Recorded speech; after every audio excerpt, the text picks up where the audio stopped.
Tamra Jones's heart bumped in her chest as the plane's engine coughed. Her gaze snapped to the instrument panel. Had the red stall light just flashed on? She couldn't be sure. The engine sounded fine now. Hopefully that was a one-off glitch, an air bubble in the fuel line.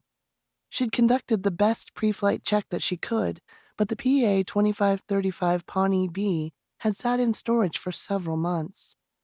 If she'd had her druthers, she'd have done an extensive maintenance service on the bird before taking to the air. That hadn't been an option. Mr. Smith had wanted the plane out of his barn ASAP. She had no idea why. And if the man hadn't been an old friend of her Uncle Goodwin's, she would have run, not walked away from what felt like a very questionable deal. You know that's not true. Tamara sighed. Her uncle had been so excited about buying this plane, about the crop dusting business they were going to start together. She couldn't deny him anything, not considering the way he'd taken her in when she'd been an angry, rebellious 16-year-old. Though getting on in years, Uncle Goodwin still had a zest for living. He'd been particularly pleased that they were going into this new business project together. Tamra had to admit she had good vibes about the idea herself, despite her uncle's record of not staying with any previous venture for more than a couple years. Of course, who was she to talk? She hadn't held a job longer than 6 months herself. Her gene pool was missing the stick-to-it gene from both sides of her family, evidenced by the fact her mother was on husband number 4, while her father didn't even bother to marry any of the many bimbos he shacked up with these days. Tamra shook her head to dislodge thoughts of her parents. She hadn't seen either of them for more than a year, and that was just fine with her. Inhaling deeply, she let herself take a moment to enjoy the beautiful sunshine and blue sky surrounding her. Barely any clouds marred the perfection of this Texas November day.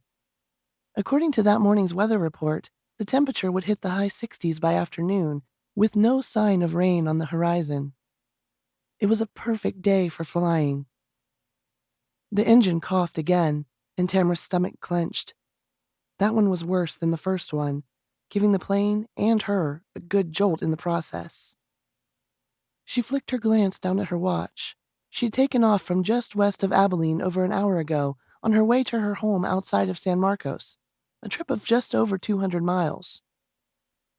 That put her midway between, and in the middle of freaking nowhere, judging by all the open range below her.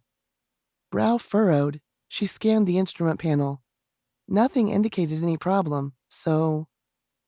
The Piper's engine coughed again, followed by a series of sputters and rumbles, and then the engine died completely. Damn it! Tamara's heart raced.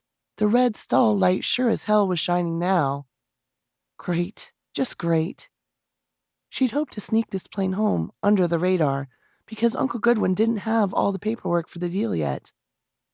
All she needed was to ditch the plane and bring the FAA down on her head for not filing a flight plan. Of course, if I crash, I'll likely be dead, so what am I worried about? Tamara pushed away the morbid thought and focused on looking for a smooth piece of pasture to land on. Something long and gray caught her attention. She blinked, wondering if her panicking mind had conjured just what she needed, just when she needed it. But no, that really was an airstrip ahead and to the southeast. She adjusted her course and willed herself to stay calm. Flicking her gaze between the altimeter, airspeed, and attitude gauges, she gripped the stick with both hands and aimed for that runway. The Piper wasn't very big, and it really was in better shape than some planes she'd flown. So not true. Hello, the engine has stalled. Major splat imminent. Tamara sought to override the smartass portion of her brain with logic. The single-engine plane weighed less than a ton empty. She kept reminding herself that meant, with the help of some wind currents, gliding this bitch to the ground was absolutely possible, even if that was something she'd never done before. Time slowed, a surreal sensation she'd heard about but never experienced. She didn't think, she simply reacted.